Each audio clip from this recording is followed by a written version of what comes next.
It's Ginetta Supercup night, and we headed from Spa-Francorchamps last week to round 4 here for the 150 Motorsport Ginetta Supercup Championship, live from the virtual recreation of the Nurburgring Grand Prix circuit. Hello, everyone. It's Alex Goldschmidt and James Parfitt back with you once more. We're into the final throes of qualifying as we are now into the halfway point, the second half of this 6-round calendar. At the moment, it is Chris McIntosh that has a slender lead of 3 points at the top of the standings on 57, ahead of Mitch Marie, and I think also Andrea Ruggi, if I'm very much mistaken.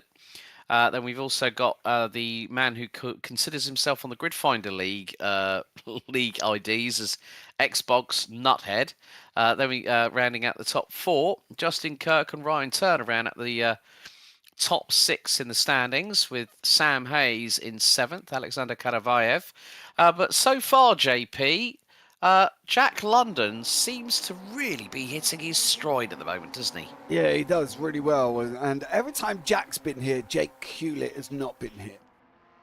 I'd love to say, and every time Jake was here, I think for round 1, Jack wasn't here. I've never seen him on the track at the same time, so I do wonder if they're the same person. Could be a doppelganger surprise, who knows? But we are looking at live on the circuit itself. Jack London with a 2-minute 2.034. Andrea Ruggi, 2-minute 2.592. Also Gustavo Vieira, a new entrant for this second half of the season, 2.03.653. Maurizio Siglio makes a reappearance. Mitch Marie, who's had a little bit of a crash with the local scenery here at the Eifel region, as that was Andrea Ruggi, I think, spinning off at that point as the timer hit 0. And Andrea moves back into pit lane, but Jack London, who won last time out at a very exciting and interesting Spa-Francorchamps race, where we did see plenty of, as you like to say, James, ta-ta-tas up and down the order. But we've got a very, very big grid. 20 cars here tonight at the Nurburgring circuit. Yeah, we've got 19 at set time at the moment, with Tom Wolfe a little bit off the pace at the bottom. But I think this one's going to be a good one. I'm not a really big lover of the circuit, I've got to be honest, but I think it can deliver great racing. However, the rundown into turn 1 is going to be very, very interesting indeed, and these guys are going to have to be very, very careful. Most, I would have thought, overtakes through the Dunlop Care, maybe coming up into Michelin, if they can get a good run up through the Schumacher S's. Maybe. If they're going to make a move through the NGK, which is the chicane at the end, well, they better be facilitating it with each other, because trust me, it does not always work too wide up through the NGK. So they've got to be a little bit careful going through there. Other than that, mate, I think we could see some action in through the Mercedes, but a very tough long left-hander. Yeah, I mean, you mentioned about turn 1. The Castrol S is originally known as the Haughaken. The Nürburgring Grand Prix circuit has had more changes of corn names than I've had hot Sunday roast dinners in 2024, and I can tell you that for a fact. Oh, so I don't know. I think Spa's had loads. Spa's had loads. Nürburgring Grand Prix has had loads. Nordschleife hasn't. No. They've kept a lot of original corner names. But Oliver Founds, who currently rounds out P10 at the moment, goes up to 8th place. 2-minute 4.731. Of course, this is going to be a 50-minute race with the mandatory pit stop. All drivers must change all 4 tyres in the 30-minute pit stop window that starts the minute we hit 10 minutes elapsed on the timer. And then with 10 minutes to go, that pit window will close. And they also have to put in at least 1 litre of fuel. So we are now moving on to our next bit of action, which will be the 50-minute plus an additional mandatory stop on this race. We've still got 2 more rounds to go. We go to one of, I think, my favourite tracks in the United Kingdom, and it's a local track in the Garden of England, of course, Brands Hatch GP next week, and then we go to, just like we did with the 150 Motorsport Fiesta ST 150 Championship, we'll head back to Snetterton 300, which is flatter than the Netherlands on a good day. It is. It's the 300 circuit, so it's the long one as well. That's got the inner on it, isn't it? That's got the inner section up through Oggies and Hamilton. Yeah, they've got all them, haven't they? So that could be an interesting one, I think. But next week, the Brands Hatch GP. Oh, bro, if somebody's can't control these back ends up through Dingledale and Sheen, ooh, there'll be a couple in the grass on the outside. Yeah. Yeah, going down Pilgrim's Drop into Hawthorns. Could see possible 3-wide action. We are just waiting for the server to transfer, so it is going to be Jack London and Andrea Ruggi on pole on the front row. London on pole position. Will Andrea Ruggi get his elbows out like he did at Spa? I've got a feeling the answer might be a definitive yes on that one as they're starting to grid up. So, Gustavo Vieira and Maurizio Siglio will be on row 2. Mitch Marie and Ryan Turner, row 3. Alexander Karavayev and Oliver Founds, row 4, with Sam Hayes and Chris McIntosh, the series leader, rounding out the top 10. Philip Rusek and Justin Kirk, row 6. Row 7, Will Butsey and Jacek Hyman. Chris Colon and Wojciech Nowak round out row 8. Hayden Gray and Davey Moran round out row 9. Tam Harkin and Tom Wolfe round out your 20-strong grid here at the Nurburgring Grand Prix circuit. Started back in 1984, which meant that last year the Nurburgring Grand Prix circuit celebrated its 40th anniversary. But the Eifel region has been known for a... Who's that with the headlights on? That's going to be Gustavo Vieira. He's doing a... That's the Chris McIntosh ploy. Yeah. There was a previous series that I did, which was the Virtual Motorsports Online touring car series, and oh god, I'm trying to remember. There were several drivers that did the old put the high beams on and hope it sticks. We're 2 minutes away for getting under green flag conditions when the lights go out. So the 6 lights will very shortly ignite here at the Nurburgring Grand Prix circuit. Here we go for round 4 out of 6 for Ginetta Supercup 150 motorsport action. They're held for a little bit of time. The lights are out, and we are green here at the Nurburgring at the Green Hell, so named by 3-time Formula One world champion Sir Jackie Stewart. Andrea Ruggi on the run down to Castrol at turn 1 is going to throw it to the outside of Jack London. And who is that dive bombing up the inside? Oh, that was the number 16. I'm not too sure who that might have been. It might have been Mitch Marie. No, it must have been Maurizio Siglio. But London holds his lead. And more to the point, whoever dive bombed there, I think was very, very lick the stamp, but don't send it, I'm afraid. Yeah, you've got Tom Wolfe, Tom Harkin, Dave Moran, Hayden Gray sitting at the bottom, unfortunately, but currently seeing Jack London go through Valvoline Curve, absolutely flying through Ford Curve as well. He's opened up nearly a second over Ruggi. There's been swapping with Rusik and Kirk. They've been side by side. Rusik there, big old slide at the same time. He's going to have Gray run alongside him. Gray on the left-hand side going down into Coca-Cola, into Dunlop, and his Gray's going to be able to get that inside line.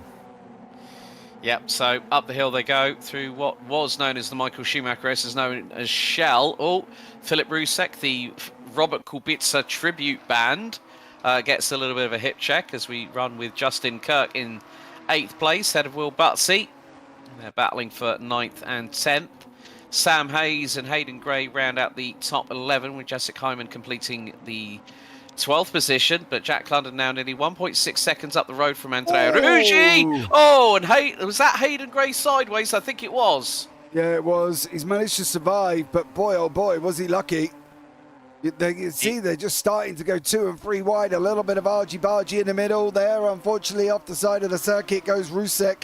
Big old spin for him, spins around in the circle, and away he goes. Will Butsey's crashed with Alexander Karavayev as well, but both of them are still moving at the moment, but it's been argy-bargy all the way round, and this is only lap 1. Oh, right, who's gone spinning? That was that was Hyman, and he's just been T-boned.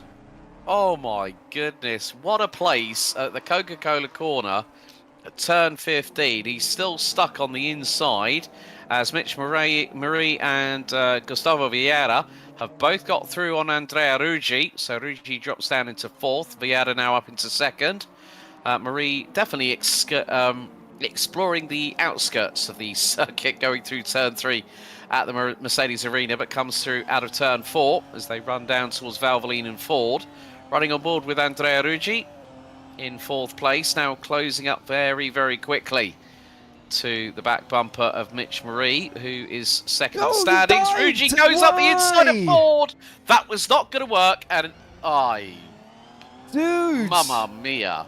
And Ryan Turner got through on Ruji, and then he saw Mitch Marie just pull onto the racing line. He went, "Oi, come on!"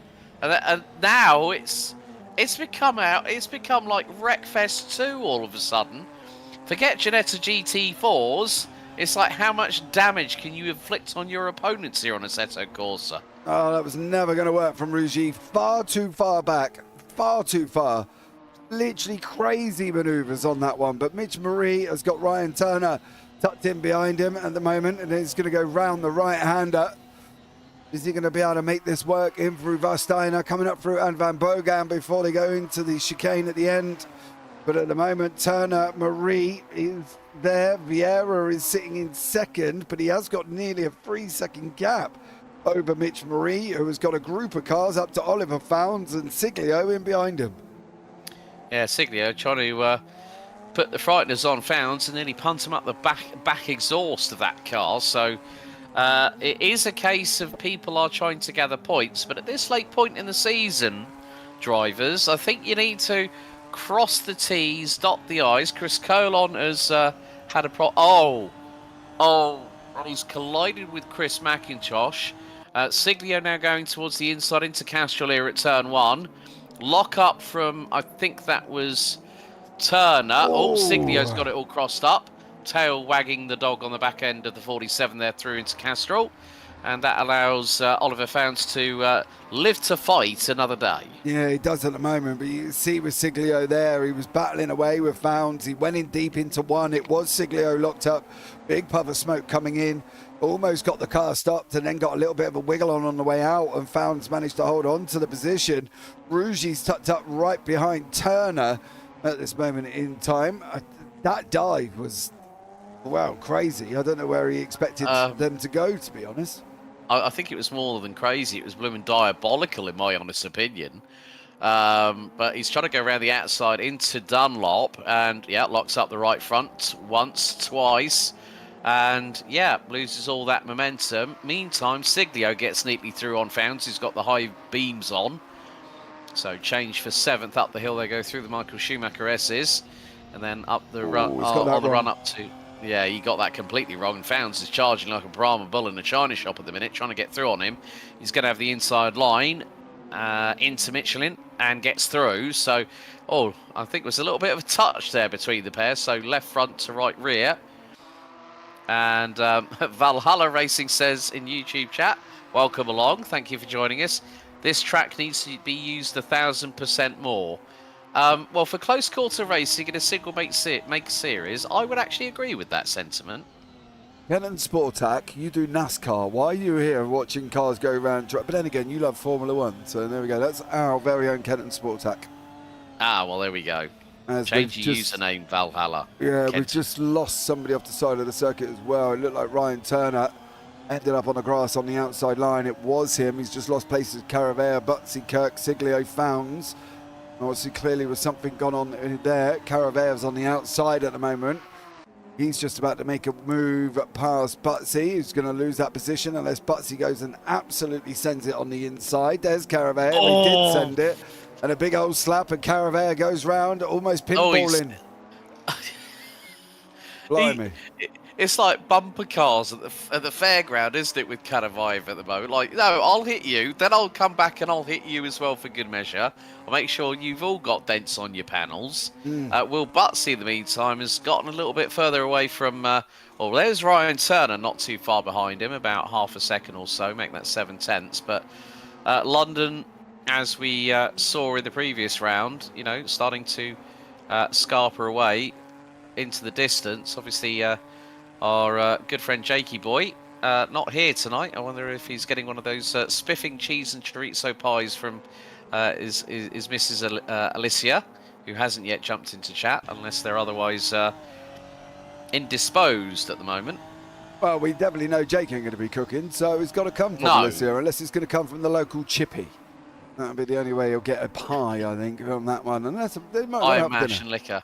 Oh, But you'd have to yeah, get- but you say that, but chicken and mushroom pie with chips and mushy peas. Oh my God, I could eat one of them now. Oh, well, there you go.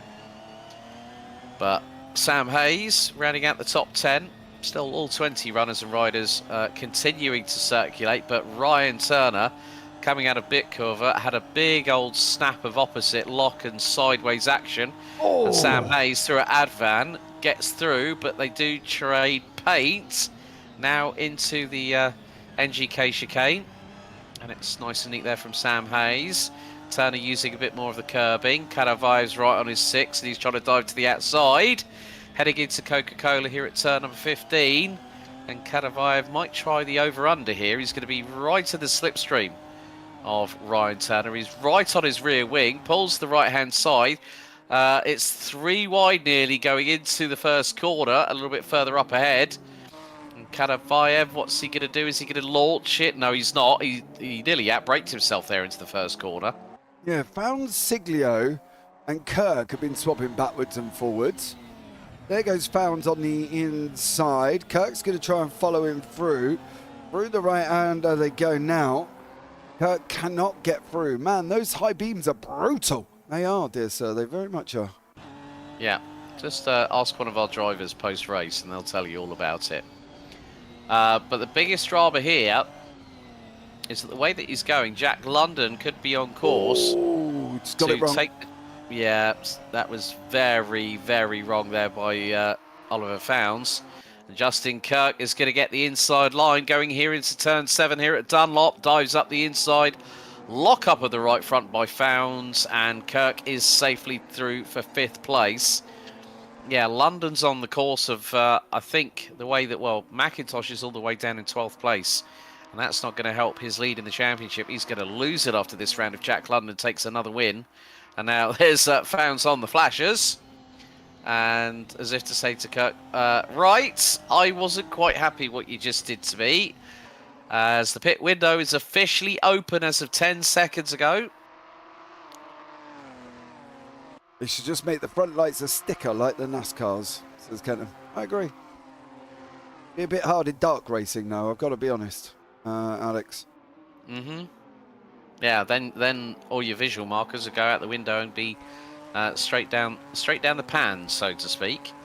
But yeah, no one's decided to park it into pit lane just yet. So, I mean, this circuit quite a considerably lot smaller than our last event where we were running 225s at Spa-Francorchamps, but here running on the at the minute. Well, Jack London running in the 2025s. Karavaev has hit Trauma again, and he's ended up in the pit lane now. So I'm wondering whether he's caused a little bit of damage to his Ginetta G55 GT4 whilst entering into pit lane.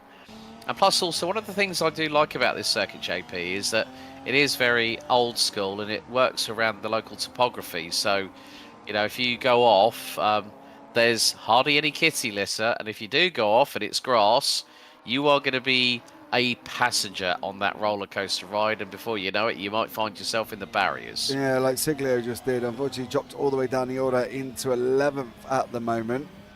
But Siglio, Chris McIntosh has made up a place. Ryan Turner, Hayes, Butsy, Founds, and Kirk. There is Kirk, the front end of this pack. You see, Alex, when we work with people continuously, certain things they pick up on. And Kenton has just picked up on the very most British way of saying they're having some very argy-bargy.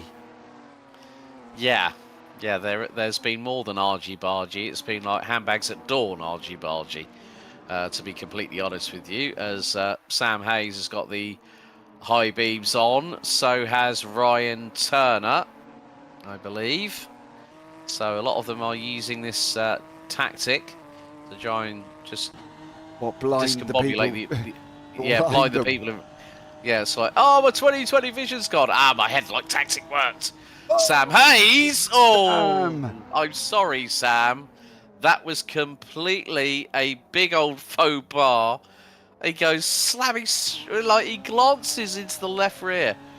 of Will Butsey and then just goes straight on, clobbers the foam barrier as well to add a bit more damage to his Ginetta. And that's going to take him off of Will Butsey's Christmas card list this year, I'm sure. I'm pretty sure he will be. Yeah, I don't think that's going to be a hey mate, let's go out for a beer scenario there. It's like, hey mate, yeah, jog on, you're on your own. Yeah. I tell you what, mate, you turn up at 8 and I won't be there at all. You know what I mean?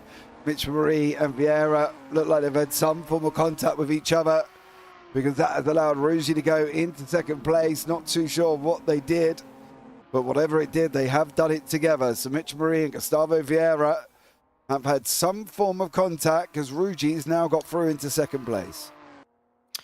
Yeah.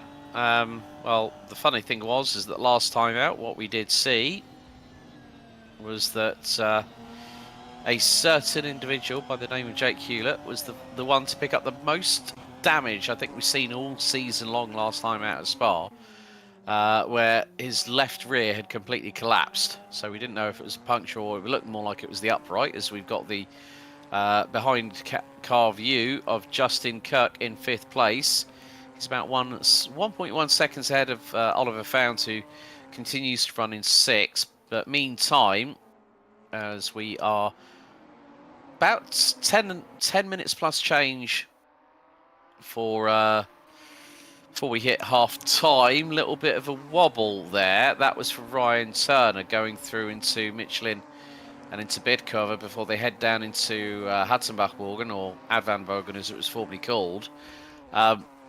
Who's that going off? Was that Rusek or was that Novak? I couldn't really make out who that Siglio was the yellow one. Butsy's in behind him, in the Italian-looking one. There you go. There's Butsy there into the NGK. He goes. They're swapping backwards and forwards, Moran and Wolf here. They're having a right little go at each other. And it looks like Wolf has just cleared Moran. So Moran, unfortunately, is down in 19th place at the moment, but still running. And we've still got 34 minutes, give or take, left to go. Yep, there's Dave Moran running in the old Team Hard livery for a number of years. Also had an entry in the British Touring Car Championship and also Ginetta Supercup. Of course, 2 drivers that made their way into the BTCC via this particular category of car were both, well, one who has become a BTCC champion, Tom Ingram, for the Bristol Street Motors crew, and then also Adam Morgan, who's now switched teams again. He's gone from rear-wheel drive to front-wheel drive for 2025. There's a lot of changes on the BTCC grid this year, but London in the meantime has got nearly a 14-second advantage as we see Siglio go into battle with Hayes. This is the battle for night, so this is a run down into Dunlop here at turn 7. Siglio lines it up on the inside, neat on the apex. However, Hayes carries that momentum around the corner and says to Siglio, no sunshine, you've got to do better than that to get past me at turn 7. That was a real good carry of speed from Sam Hayes. He just went a little bit later on the brakes, got the car turned around, gave Siglio the racing room that he needed for the inside line, and got the job done rather nicely. Yeah, he did. Siglio just couldn't match the speed coming out. Marie and Vieira have swapped places further up. That's the battle for 3rd and 4th. Ruggi sitting in 2nd. He's got about a 3-second gap at the moment, but he is 13 seconds behind London. So unfortunately for Ruggi, unfortunately it looks like Jack London's there as well. A lot of lockups going into Dunlop, huh? Mate, you've seen them. Yep, they do send it hard into Dunlop, and they do just about manage to get the car stopped. So there we go. Yeah, so fastest lap of the moment, Jack London, 2 minute 2.594. The only other person that's gone into the 202s is Ruggi, as Tam Harkin has just gone off and hit the wall at about 70 miles an hour and is now rejoined in the I'm loving the CWS livery that Tam is sporting on his car.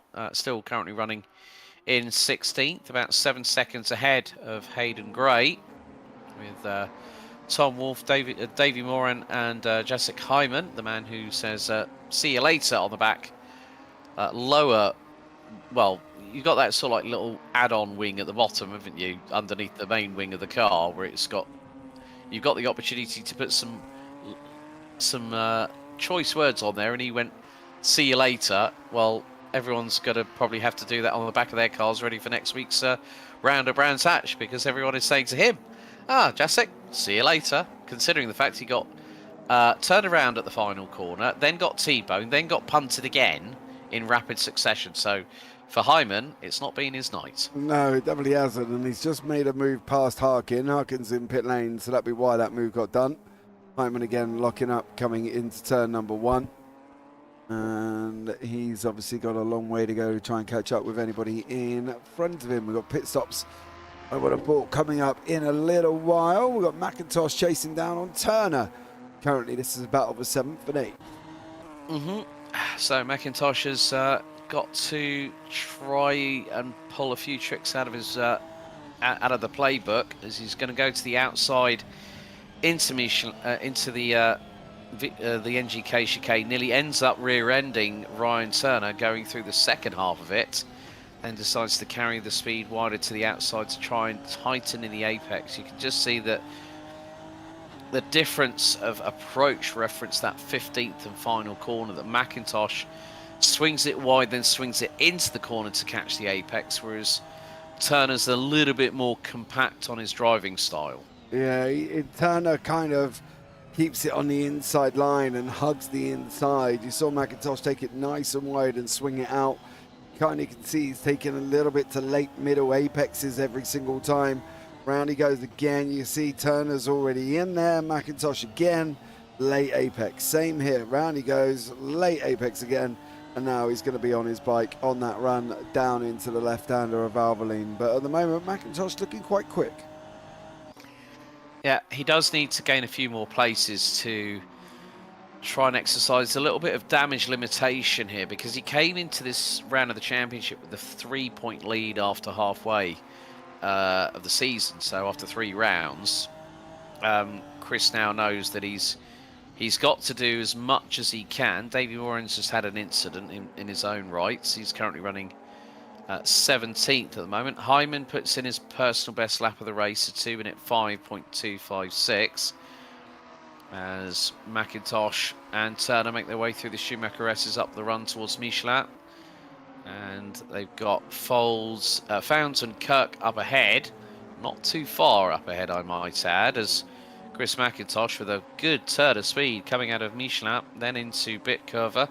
Then it's a run down to Advan. Now they're going to be, oh dear, that was nearly Schumacher Barrichello-esque, like down the start, finish straight at the Hungaroring. I think it was either the Hungaroring or Barcelona one year, but McIntosh got through on pure speed as Turner makes a hash of the chicane.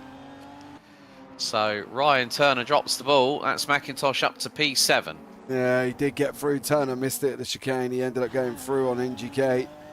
And unfortunately for him, he got that wrong. You see Turner now flashing frantically in the background, coming down into turn 1. Is he going to be able to make it through? Pulls out to the inside line. Let's have a look. There he is, coming down towards us.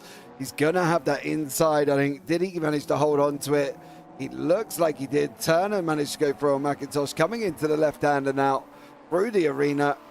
And at the moment, McIntosh still tucked in behind. Yeah, and, well, Chris McIntosh better watch his rear wing, because there is Sam Hayes closing up on the pair of them as well. So this is going to be the battle for 7th, 8th and 9th. Sam Hayes goes very, very wide coming out of turn 4. Now it's the run down into Valvoline here at 5. Ooh. McIntosh to the outside. Great job there. That's a passing move you don't really see at that corner, but McIntosh just teed it up nicely. Turner didn't really fight it because there's still about 28 minutes remaining on the timer of this race. And more to the point, McIntosh knew that he had to make that move as Turner locks up under braking at Dunlop, and through goes Sam Hayes. Turner's hit the barrier hard.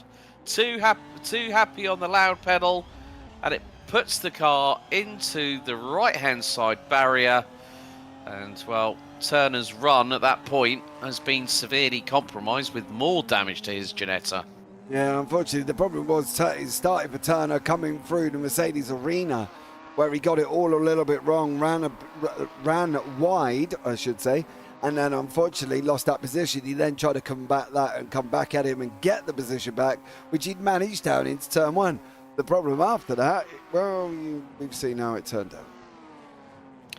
Yeah, that's exactly What the not way to do. that that's the way that the cookie shouldn't crumble in for Ryan Turner specifically. But he's got himself back out on track. He's actually dropped behind Maurizio Siglio, and I'm wondering if, well, it has Ryan come through. Looks like Ryan's gone pit lane, so we are 16.5 minutes before the pit lane window closes. So as we said earlier, you've got to change all 4 tyres, mandatory 1 litre of fuel going into the tank, otherwise you will get the dreaded DNF It seems after to the be, window closes. It seems to be so hard. It's really weird, isn't it? Because it's been the same for the last 3 rounds. And in Spa, we still saw DNFs. I know AC and modded is a little bit funky at times, Alex, so I'm not going to completely blame the drivers, you know what I mean? Because there was a couple that said they had pitted and changed tyres and put a litre of fuel in, but I do wonder how many actually just didn't do that. They probably just thought, oh yeah, I'll put half a litre in. That's the thing. They'll try and see the most of what they can get away with. Yeah. Sam Hayes, you were very, very lucky not to go up the rear wing and the back end of the chassis for Chris McIntosh, and that could put Chris in further strife. Now, more to the point, Chris McIntosh, as I said, has been leading this series since basically winning at round 1. And it was level between him and Mitch Marie going into round 2, and then that all changed again after we had Spa last week, where Chris has been complaining about his settings being weird tonight, and he wasn't the only one complaining in the Discord, if I'm completely honest with you. But despite if he's having any issues, to be P7 at this stage of the race, as we've hit half time, slight shortcut there, I think, by Will Butsey over the Kirk's in, and there goes Kirk into pit lane, so releases Founds and puts him up to P5. McIntosh in as well. Okay, so the pit stops are happening at the halfway point of the race. So, yeah, I think in some respects for Will Butsey's had a bit of a ding dong with the scenery. I think as that's probably whilst he was going into pit lane. So just make sure you hit that pit lane speed limiter, Will. Just make sure you hit it and don't go over, because then that's an automatic slam dunk trip back through for the trundle of shame down the pit lane. Yeah, unfortunately for that one, it's like the walk of shame in the morning, and you know what I mean? You've had too many to drink. But then again, I think that's not the... mentioned that before, haven't we? SR4S.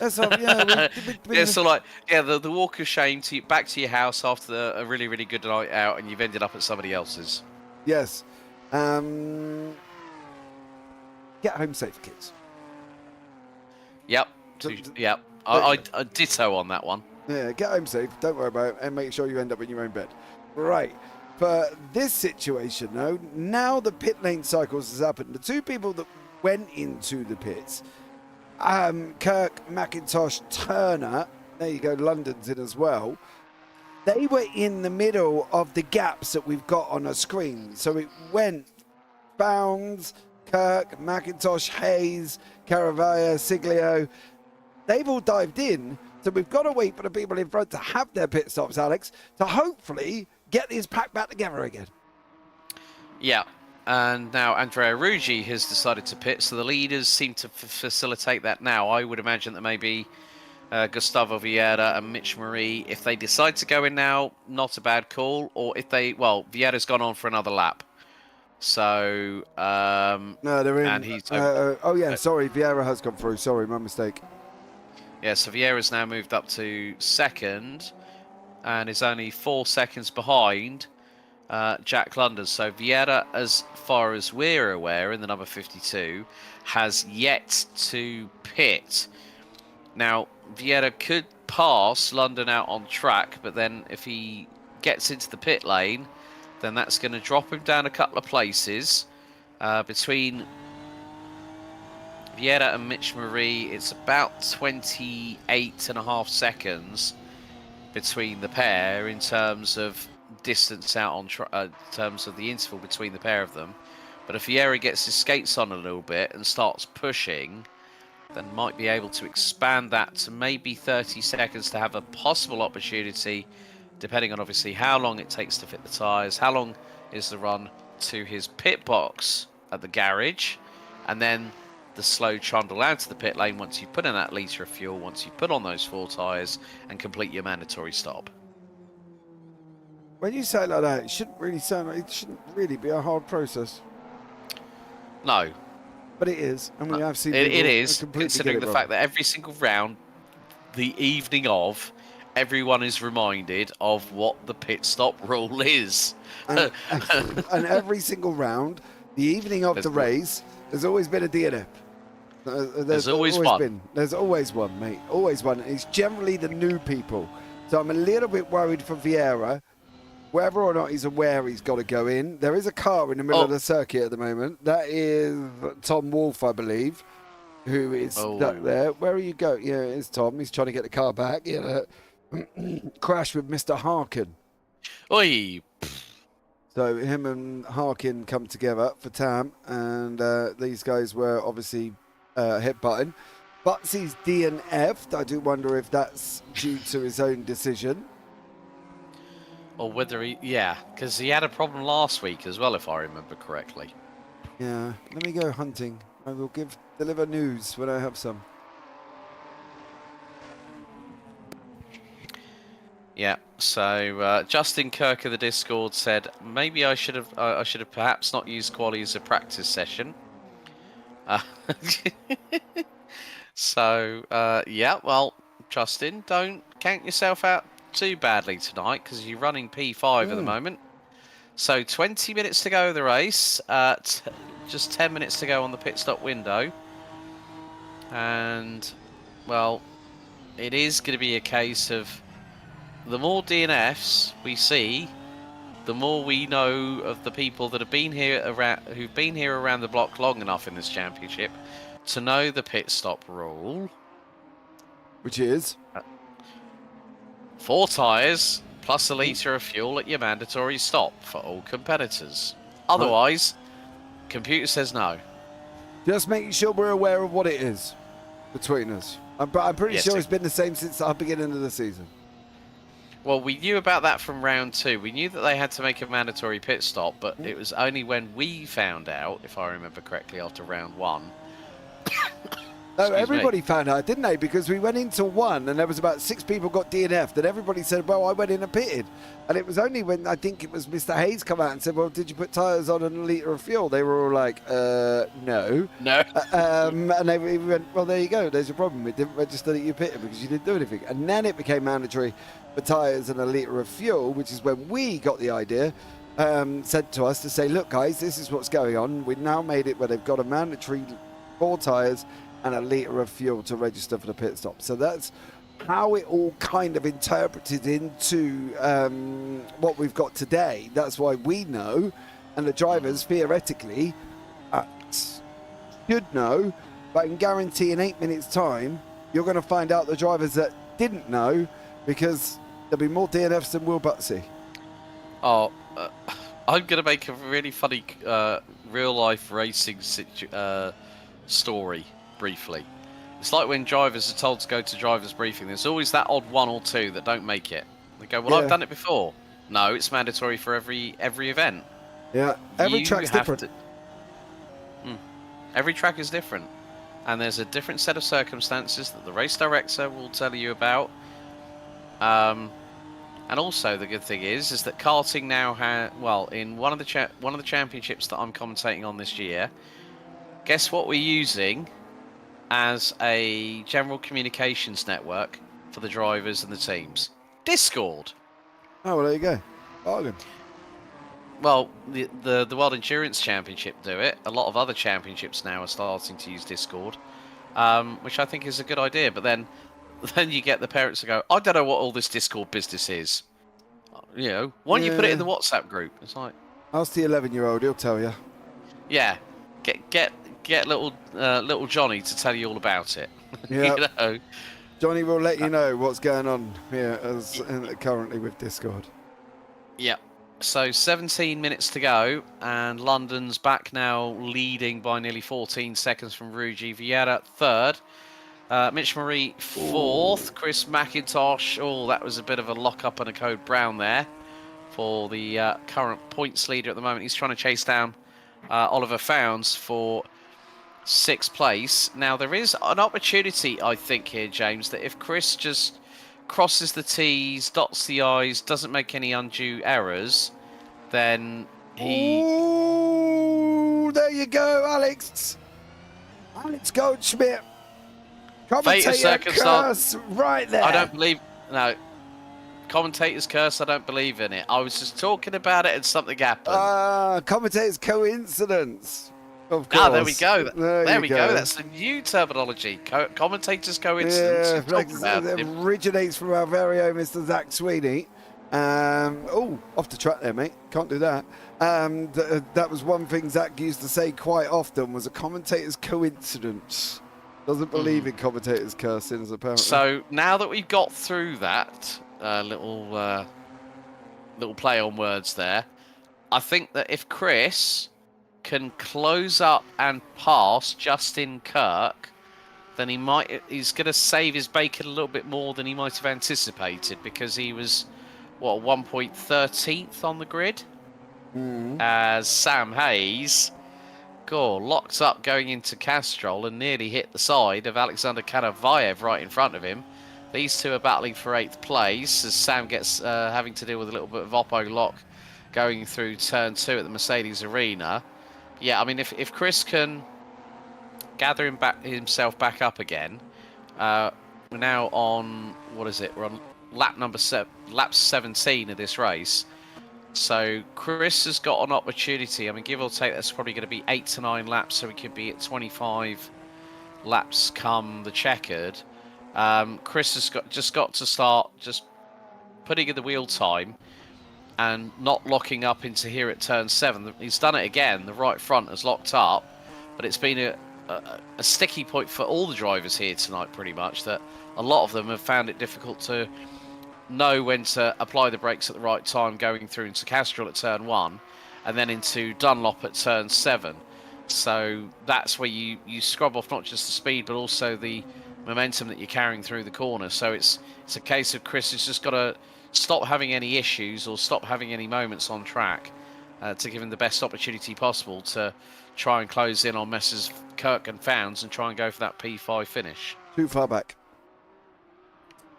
I think it's too far back. I think it's more likely to be caught from Caravea and Hayes than he is to catch the guys in front. I'm just saying that, unless he can produce something spectacular on lap times. There he is just in the background at the moment. He's about 3.5 seconds away from these guys, and he's only got about 3 seconds to the guys behind. So for McIntosh, he's got to get a little bit of a wiggle on, but I do feel... There's Caravea in the background. I do think we might be a little bit too far back.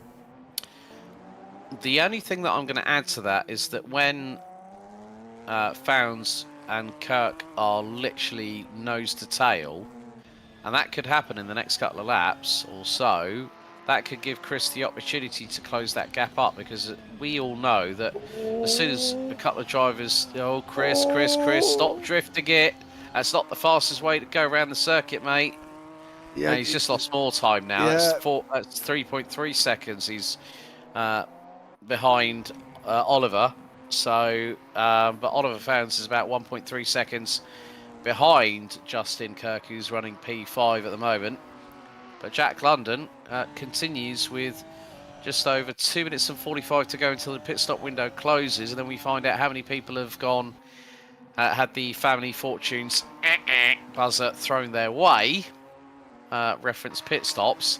Now Jack London is closing in on one of our back markers. Colon. And that is going to be Chris Colon. So up to 13th so far have been lapped by the race leader, who at this point, I would imagine, is going to become the new points leader heading into the penultimate round of this 150 Motorsport Ginetta Supercup Championship at Brands Hatch next week, to be that little bit closer to possibly being the odds-on favourite to win it. If he wins it here, then does the double at Brands Hatch GP and Snetterton 300, then Chris McIntosh will be kicking himself up the backside until the sun shines. But it's really hard for Chris at the moment, for Mr. McIntosh, because he's driving within his limit, but there's a little slight hint where he's getting a little bit raggedy. It's almost like he's driving outside of his limit as well. So he needs to just make sure that he can pick up places. The problem isn't picking up places. That's the thing. Caravere's in the background and closing, and Founds is in the foreground and escaping.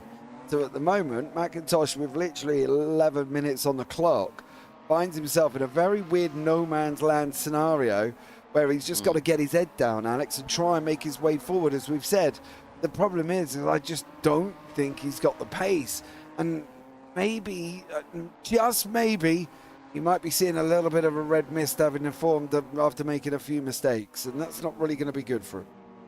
No, I mean, but also Chris, for the first lap in a little while, has gone into the high 2-minute 4.9s. Founds was a mid 2:05.1, so the gap has come down to about 3.1 seconds, give or take. And Kirk was actually quicker than the two behind him on a 2:04.814.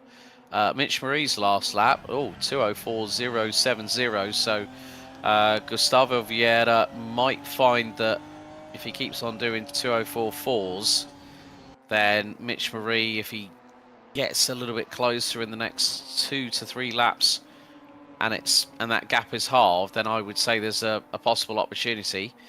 Sam Hayes continuing to battle away with Alexander Karavayev as they head through into Bitkurva before the run down into Advan. Got to be very, very careful. Once you get that slipstream, you're going to be absolutely mustard. Pit stop window is officially closed. Now, I've just noticed that Hayden Gray is in the pit lane, and I think he pitted probably just before the 10-minute window was the 10-minute to go window had been reached. So we'll see whether Hayden Gray has ended up falling foul of the server. Meantime, with 9.5 minutes to go, Jack London is striding away into the distance. He's 17.4 seconds ahead of Andrea Ruggi, with Gustavo Vieira and Mitch Marie rounding out the top four. They are in the positions exactly where they qualified earlier on this evening, but Jack London, once again, he's just been absolutely mustard. He's not put a foot wrong, really. No, he's just been out in front, checkered to, green to checkered. See you later. That's really it. London's done a Hewlett almost. Picks up your favourite grandma and then takes her for a drive, possibly stop at a drive-through on the way round, get a little bit of KFC. Where everybody else, like these guys, are absolutely battling away crazily. Yeah, and, well, the gap is coming down between Founds and McIntosh as Founds is closing in on Kirk. So, yeah, it's going to... Oh, Oliver, don't start doing that coming out of Dunlop, please. It's not going to do you any favours whatsoever. He's still trying to chase down Justin Kirk very, very quickly indeed as they go through in towards Michelin here at turn number 10. And then into Bitkurva next up at the right-hander at turn 11 for the run through into turn 12 at Advan. And a mistake there from Founds. And, well, what was I saying about that gap between Oliver Founds and Chris McIntosh? Well, it's nigh on a second. It was 3.3 a couple of laps ago. And now Chris McIntosh has got the high beams on. Yeah, he's closing in. There he is. High beams are blazing over Oliver Founds. Is he going to be able to get there? 7.5 minutes to go. No DNFs. No DNFs. There we go. Well, there we go. Apart from Will Butsey, who's probably had Did your investigation come up with anything fruitful when you asked Mr. No, Butsy what happened? no, he didn't come and tell me anything. Oh. Oh. Some people, eh? I know. Meantime, this battle for 5th, 6th and 7th, well, isn't quite going away. Philip Rusek, the Robert Kubica tribute band, has had a big old drama in his own right and has dropped all the way down to 13th. And I did actually notice that Philip Rusek's bonnet on his car has also got a picture of Robert Kubica on it as well. So it's not just the side doors, it's the bonnet as well. Oh my, he's Kubica mad, is our man Rusek. He definitely is, but he's all on his Todd currently. But the battle's going to be coming from here over the next 6.5 minutes. Whether or not McIntosh is going to be able to get close enough to Founds, he really cannot answer that question whatsoever. So we're going to find out on this one very shortly. Well, considering the last lap done by Chris McIntosh was a 2:04.471, Oliver Founds 2:06.370, Justin Kirk 2:06.068. 6 minutes to go, so probably looking at maybe 3 more laps to go after this one, as our leader will very shortly be making his way across the line to start lap 22. And there he is. There's Jack London down the start-finish straight. Oh no, actually he passed it a little time ago. Yeah, so he's now through into Ford out of Valvoline. And then the run down in towards turn 7 at Dunlop. Meantime, it is nip and tuck between Messrs Kirk, Founds and McIntosh. The gap is about 1.9 seconds between the three. And once again, McIntosh quicker than the two in front. So Chris is gathering pace. Gap now down to 1.75 seconds. And Chris goes very deep on the brakes, turns it in nice and neat, runs it a little bit wide. Coming out of turn 1 into turn 2 through the Mercedes arena they go. So I think with 5 minutes to go, never say never, JP. I think it was because of the fact that Kirk and Founds were starting to have a little bit of discussion, vehicular discussion between themselves, and that's brought McIntosh right into the fight. Yeah, it has at the moment. You can see they're closing in on each other.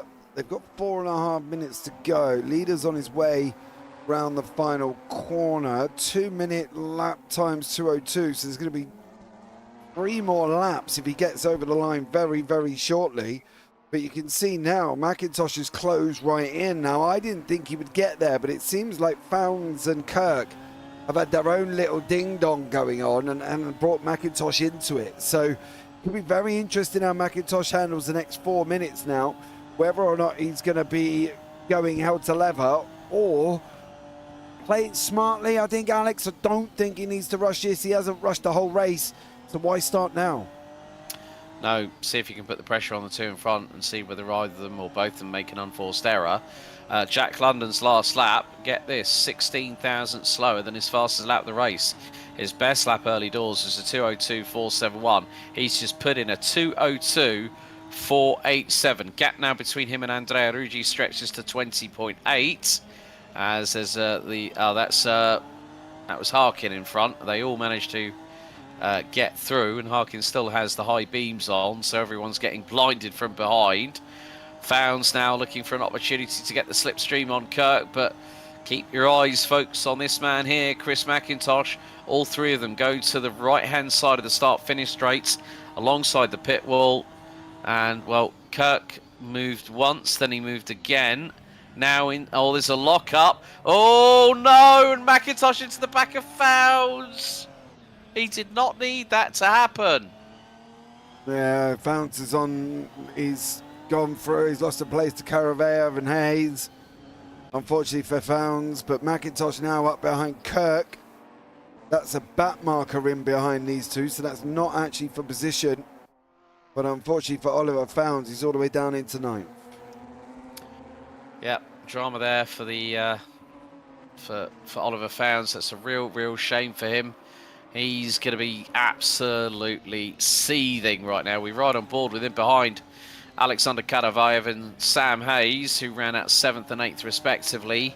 Leader has come across the line. 2 laps to go. We're on to lap 24 out of 25. Jack London crossed the line with 2 minutes 20 remaining. So that's going to be very much the case, unless it says final lap this time around. We are getting towards the tail end of this race, and Jack London looks like he's going to be picking up the spoils of victory once again, but also may provisionally take the championship lead heading into round 5 this time next week at Brands Hatch Grand Prix in West Kingsdown in Kent. But Chris McIntosh is not giving an inch of breathing room to Justin Kirk. Now, what has happened to Kirk? Did he have a problem? It looks like he went deep into turn 7, and that gave McIntosh the move he needed to get the job done. So it looks like it was an unforced error. I did say, didn't I? All it was a case of Chris McIntosh just waiting for his time to pounce when somebody else made an unforced error. He ended up into the back end of Founds, who's dropped to 9th, as Hayden Gray has DNF'd. I think that's him sat on the side. Was him sat on the side of the road at one point? Or could that be Novak? Possibly. Oh no, it's Novak sat there. Oh, wow. I don't know why he sat there, but he sat there. Yeah, but more to the point, here is Jack London making his way out of Bidkurve down in towards Advanborgen, and then the run through into the NGK chicane. What looks to be the penultimate time. You'll have one more lap of this 15-turn circuit still to navigate. But what a drive it's been. Jack London put it on pole position. Had a little bit of close competition in the early stages of the race, but he's made it count where it's mattered the most. So Jack London out of Coca-Cola, turn 15, is going to cross the stripe with about 15 seconds to go. Lap 25, final lap of the race underway, and Jack London is comfortably in command of proceedings. Do you know what's worse? He could have sat on the start line for 17 seconds. The timer would have run out. He would have checked the flag, and he still would have had 6 seconds remaining on the guy behind. Scary, isn't it? It is scary, but Jack London wants to go full pedal to the metal right up until the checkered. And, well, this 3.2 mile circuit, the current variation of which has been in use since 2001, is going to see Jack London take the victory. Final lap has now officially been declared here at the Nurburgring Grand Prix circuit, as he's going to make his way down towards Dunlop here at turn 7. Then just another 8 more corners to go, and the checkered flag will be seen by him first of all. Andrea Ruggi, Gustavo Vieira, Mitch Marie, and Chris McIntosh ran out your top 5 as Novak. Code Brown. The Novak or Wolf, I think, went off there. Wolf. Oh, Tom Wolf having a big old Code Brown whilst trying to put the power down and the traction. But just a handful of corners remain. Let's ride on board with our race leader and our pole sitter once again. Jack London doing a stellar job in the lovely 150 Motorsport livery as he heads down into Advan at about 130 plus miles an hour. Then it's going to be hard on the brakes, drop it down a couple of gears in towards the NGK chicane. And the 15th and final corner here on lap number 25 will see Jack London take back-to-back wins here at the 150 Motorsport Ginetta Supercup Championship. Jack London provisionally takes the victory, and also with that, I think possibly takes the new standings lead heading into Brands Hatch next week. What an exemplary drive. Hasn't put a foot wrong, and everyone else better be on their A game for the next 2 rounds. Yeah, they're going to try and have to be, well, I don't really know. It's really hard. I'm hoping Jack Hewlett comes back. I'd love to see Hewlett and London go full bore at each other. I think that would be amazing. Vieira's going to come over the line in 3rd place, but we've not seen it yet, which has given Jack the run out. and he's gone and run away. Then we see Jake without Jack, and Jake's gone and run away. And I'd love to see London and Hewlett on the same racetrack at the same moment in time. Yeah, maybe Jake, you can get your skates on and be back with us either at Brands Hatch next week or Snetterton 300 the week after for our season finale. Chris McIntosh, well, he's done a bit of damage limitation, but it hasn't been without incident for the man that led the points coming into this fourth round of the season, and also the first point of the second half of the series. Alexander Kadavayev has taken 6th ahead of Sam Hayes. Oliver Founds 8th. Justin Kirk very shortly will be crossing the line. Well, no, Justin Kirk has dropped down to 10th place at the flag, and he's in the barrier on the left-hand side. Siglio's come through and finished 9th. Here's Ryan Turner making his way through into the final corner at Coca-Cola at turn number 15 out of the final turn. On the power, easily does it, and across the line he'll take 11th.